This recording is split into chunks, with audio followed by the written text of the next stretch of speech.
Masa korang bawa kereta, pernah tengok tak ada nombor plate yang pelik-pelik? Contoh dia, Bambi, XX. You sekali tengok macam, daripada mana datang nombor plate ni? Adakah diorang ni special ataupun VIP? Tak pasti kan? Ada 5 nombor plate yang special saya nak sharekan hari ni. Jom kita breakdown. Nombor 5, plate UC.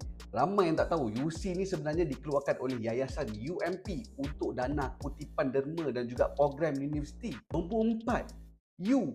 U je. Menarik tau sebab dia single dikeluarkan oleh IM4U Central. Kejap je sold out. Harga yang orang jual balik memang melampau-lampau. Plate special yang ketiga, XX.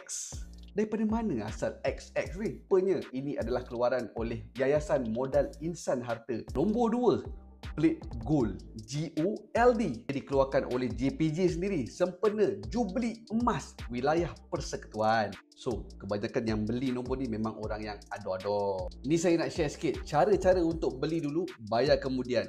Jaga cash flow sambil jimatkan duit. Macam mana ya? Senang je dengan Pay Later by Grab. Boleh pilih ansuran untuk 4 bulan, 8 bulan, even 12 bulan. Ikut bajet kemampuan pembayaran kita. Jom cuba Pay Later by Grab sekarang. Nombor plate yang paling special yang saya pun pelik.